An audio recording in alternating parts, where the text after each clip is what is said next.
नमस्कार दोस्तों, मैं हूं संजय मंडावी और स्वागत है हमारे YouTube चैनल में। तो देखिए, पिछले वीडियो में हमने हिंदी का पार्ट 6 कवर किया था और आज की इस वीडियो में हम हिंदी का पार्ट 7 कवर करेंगे। तो अगर आपको वीडियो पसंद आएगी तो वीडियो को लाइक कीजिएगा, अपने दोस्तों को शेयर कीजिएगा और हमारे YouTube चैनल मंडावी एजुकेशन को सब्सक्राइब कीजिएगा। तो चलिए शुरू करते हैं आज का वीडियो। आज का हमारा पहला टॉपिक है व्यंजन संधि।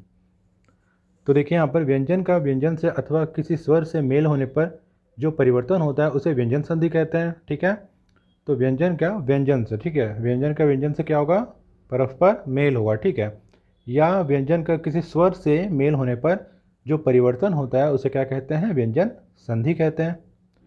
तो देखिए, या तो एक पद व्यंजन होगा और दूसरा पद स्वर होगा, या तो दोनों पद व्यंजन होंगे, तब क्या होगा, व्यंजन संधि होगा। ठीक, अब देखिए यहाँ पर व्यंजन से स्वर अथवा व्यंजन के मेल से उत्पन्न विकार को व्यंजन संधि कहा जाता है। तो देखिए यहाँ पर दूसरे शब्दों में कहा गया है कि व्यंजन से स्वर, ठीक है, अथवा व्यंजन के मेल से उत्पन्न विकार को व्यंजन संधि कहा जाता है। ठीक, तो देखिए यहाँ पर यदि क च ट त प के बाद नया न या म के मेल से क च ट त प अपने वर्ग के पंचम वर्ण में रूपांतरित हो जाता है। ठीक, क्या कह रहे हैं यहाँ पर, देखिए यहाँ पर देखिए शब्द है क च ट त प, है ना, जो सब आधे के बाद न या म के मेल से क्या होता है, क च ट या त प अपने वर्ग के पंचम वर्ण में रूपांतरित हो जाते हैं। ठीक, अब देखिए हम इसे उदाहरण से समझते हैं क्या कहना चाह रहा है कि देखिए जैसे उत धन नति, ठीक है, क्या होगा, उन्नति होगा। ठीक है, तो देखिए उत धन नति, तो देखिए आधा त आया प्लस न आया, तो उससे क्या बन गया, उन्नति हो गया। ठीक है, उसी प्रकार देखिए वाक और मय क्या बनेगा, वांग्मय बना, वांग्मय। ठीक है, और यहाँ पर देखिए जगत धन नाथ से क्या बना, जगन्नाथ बना। ठीक है, दो ना आ गए, तो यहाँ पर देखिए क्या कहना चाह रहा है कि पंचम वर्ण में रूपांतरित हो जाते हैं। ठीक है, अपने वर्ग के पंचम वर्ण में, तो देखिए यही पंचम वर्ण है।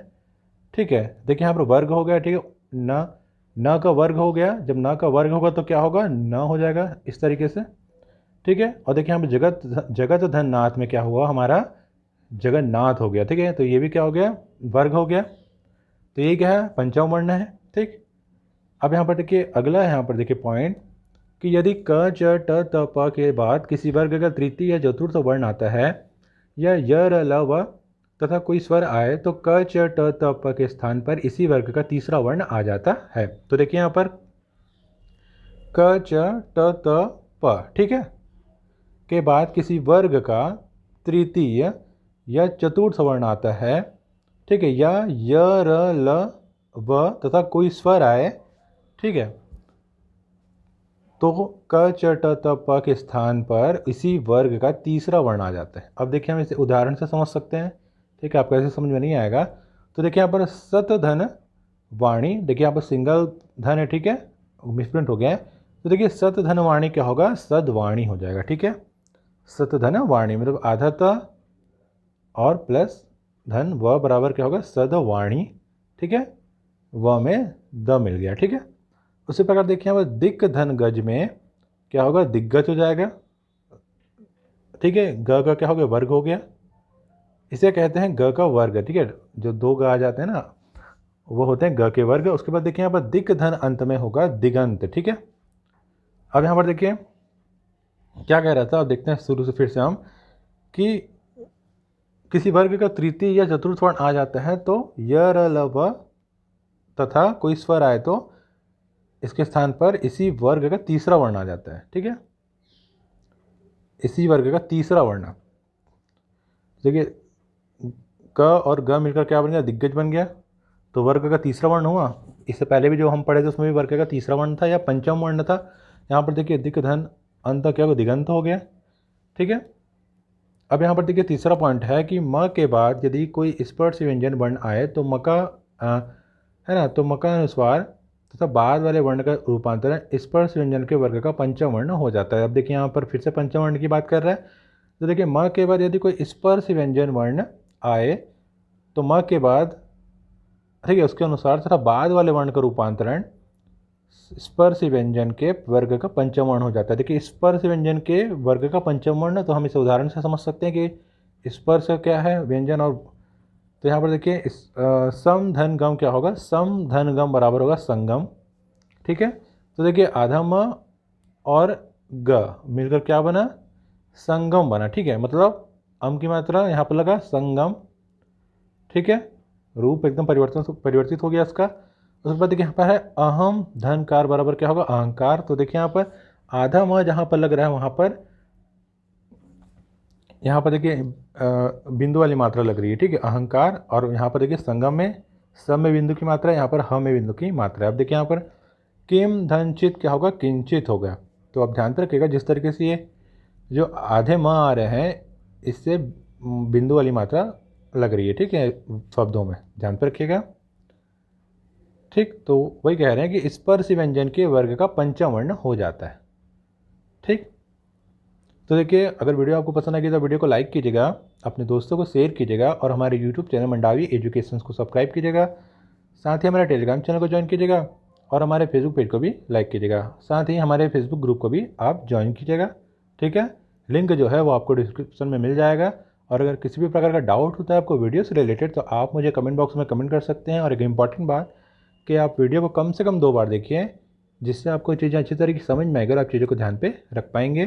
ठीक है, तो चलिए आगे बढ़ते हैं। आगे है देखिए यहाँ पर अगला पॉइंट, ट वर्ग का च वर्ग से योग में च वर्ग तथा त वर्ग के प्रकार से योग में ट वर्ग हो जाता है। ठीक, तो देखिए यहाँ पर समझिए इस पॉइंट को कि त वर्ग का च वर्ग से योग में, देखिए त वर्ग का हम योग करेंगे च वर्ग से, तब क्या होगा, च वर्ग का तथा त वर्ग के प्रकार से योग में ट वर्ग हो जाता है। ठीक, अब देखिए हम इसे उदाहरण से समझते हैं। ठीक है, तो देखिए यहाँ पर द्रस धन ता बराबर क्या हुआ, दृष्टा हुआ। ठीक है, तो देखिए यहाँ पर हमने पढ़ा कि त वर्ग का च वर्ग से योग करने पर क्या हो जाता है, त वर्ग के प्रकार से योग में ट वर्ग हो जाता है। ठीक है, तो यहाँ पर देखिए द्रस धन ता किए हम, तब क्या हो गया, दृष्टा हो गया। तो देखिए आधा स और त मिलकर क्या हुआ, ट हो गया। ठीक है, वही कहना चाह रहा है। उसके बाद देखिए अगला उदाहरण है, देखिए महत धन छत्र, तो क्या हो गया, महत छत्र हो गया। ठीक है, तो यहाँ पर देखिए त आधा त मिल और छ मिलकर क्या बने, च बन गए, मतलब आधा च और छ बन गए। ठीक है, तो क्या हो गया, महच्छत्र हो गया। अब देखिए यहाँ पर अगला पॉइंट है कि त या ट के बाद यदि च या फ हो, तो त या ट के बदले च झ या झ हो, तो ज ट या तो हो तो ड, और ड या द हो तो ड, तथा ल हो तो ल हो जाता है। अब देखिए यहाँ पर आपको समझ में नहीं आ रहा होगा, हम उदाहरण से समझते हैं। ठीक है, कि जैसे उत्धन डैन क्या होगा, उड्डयन होगा। ठीक है, तो देखिए आधा त आया और प्लस ड आया, तो मिलकर क्या बना, उड्डयन। ठीक है, उसी प्रकार देखिए त उत्धन चारण क्या होगा, उच्चारण होगा। ठीक है, 2 च आ गया, उच्चारण, त और ज मिलकर च मिलकर। उसी प्रकार देखिए यहाँ पर सतधन जन मिलकर क्या बना, सज्जन बना। ठीक है, आधा त और ज मिलकर क्या बना, च का वर्ग बन गया। ठीक है, उसी प्रकार देखिए यहाँ पर उत्धन लास, ठीक है, क्या होगा, उल्लास। तो देखिए आधा त और ल मिलकर क्या बना, ल का वर्ग बन गया। ठीक है, तो देखिए यहाँ पर देखिए परिभाषा में कहना चाह रहा है कि त या ट के बाद यदि च या फ हो, तो त या ट के बदले च ज या झ हो, तो है ना, तो ज ट या तो त, देखिए ट आएगा, है ना, ट या त हो तो ट, और ड या द हो तो ड, तथा ल हो तो ल हो जाता है। तो आपको समझ में आ गया। देखिए यहाँ पर देखिए त लगेगा, और अगर ड आया तो ड का वर्ग हो जाएगा, त लगा है च आ गया तो च का वर्ग हो जाएगा। ठीक, उसी प्रकार देखिए यहाँ पर त हो और ज आएगा तो ज का वर्ग हो जाएगा, और त हो और ल हो तो ल का वर्ग हो जाएगा। बस सिंपल सी चीज़ है। अब यहाँ पर देखिए अगला है ह्रस्व स्वर के बाद छ हो तो छ के पहले च जुड़ जाता है, दीर्घ स्वर के बाद छ होने पर भी ऐसा ही होता है। क्या कहना चाह रहे हैं कि ह्रस्व स्वर के बाद छ हो, है ना, तो छ के पहले च जुड़ जाता है, दीर्घ स्वर के बाद छ होने पर भी ऐसा ही होता है। यहाँ पर हम देखिए उदाहरण से इसे समझते हैं। ठीक है, तो देखिए परी धन छेद क्या होगा, परिच्छेद होगा। तो देखिए ई आया और 6 आया तो क्या हो गया, आधा च और 6 ये बन गया। ठीक है, अब यहाँ पर देखिए अगला है, देखिए अनु धन छेद क्या होगा, अनुच्छेद हो जाएगा।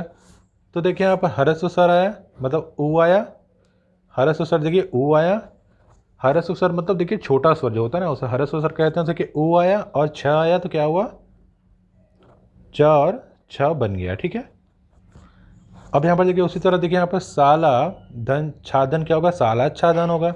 तो देखिए अ आया, हरस्व स्वर अ आया और छ आया तो क्या बना, च और छ दोनों, उसके उनके बीच च और आधा च और छ आ गया तो हुआ साला छादन। बस सिंपल सी चीज़ है, ध्यान पे रखिएगा जब हरस्व स्वर आता है और उसके बाद छ लगा हो तब च और छ साथ में आते हैं। ठीक है, परिधन छेद परिच्छेद, फिर देखिए अनुधन छेद क्या होगा, अनुच्छेद, फिर साला धन छादन बराबर होगा साला छादन। अब यहाँ पर देखिए अगला पॉइंट है, किसी वर्ग के अंतिम वर्ण को छोड़कर शेष वर्गों के साथ ह का मेल होता है तो ह उस वर्ग का चतुर्थ वर्ण हो जाता है तथा ह के साथ जुड़ने वाला वर्ण अपने वर्ग का तीसरा वर्ण हो जाता है। तो देखिए यहाँ पर किसी वर्ग के अंतिम वर्ण को छोड़कर शेष वर्गों के साथ ह का मेल होता है। ठीक है, वर्ग के अंतिम वर्ण को छोड़कर शेष वर्गों के साथ क्या होता है, ह का मेल होता है तो ह उस वर्ग का चतुर्थ वर्ण हो जाता है तथा ह के साथ जुड़ने वाला वर्ण अपने वर्ग का तीसरा वर्ण हो जाता है। अब देखिए हम इसे उदाहरण से समझते हैं क्या होता है। तो देखिए यहाँ पर उत्धनहार बराबर क्या होगा, उद्धार। ठीक है, तो देखिए यहाँ पर आधा त आया और साथ में ह आया। ठीक है, तो क्या बना, आधा द और आधा ध और द तो उद्धार हो गया। उसी प्रकार देखिए उत्धन हत क्या होगा, उद्धत होगा, आधा त और ह आया तो क्या हो गया, आधा द और द। तो यहाँ पर ध्यान दीजिएगा अगर त आता है, ठीक है ना, अगर तो आधा द आता है और उसके बाद ह लगा हो तो वह द और द साथ में आते हैं, मतलब उत्धन हार बराबर उद्धार और उत्धन हत बराबर उद्धत। ठीक है, तो देखिए इस तरीके से हमारा हिंदी का पार्ट 7 यहाँ पर कंप्लीट होता है। ठीक है, तो अगर आपको वीडियो पसंद आई होगी तो आप वीडियो को लाइक कीजिएगा, अपने दोस्तों को शेयर कीजिएगा और हमारे यूट्यूब चैनल मंडावी एजुकेशन को सब्सक्राइब कीजिएगा। साथ ही हमारे टेलीग्राम चैनल को ज्वाइन कीजिएगा, हमारे फेसबुक पेज को भी लाइक कीजिएगा और हमारे फेसबुक ग्रुप को भी ज्वाइन कीजिएगा। ठीक है, लिंक जो है वो आपको डिस्क्रिप्शन में मिल जाएगा।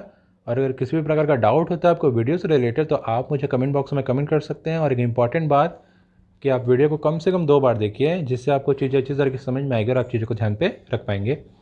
तो फिर मिलते हैं अगली वीडियो में, तब तक के लिए धन्यवाद, नमस्कार।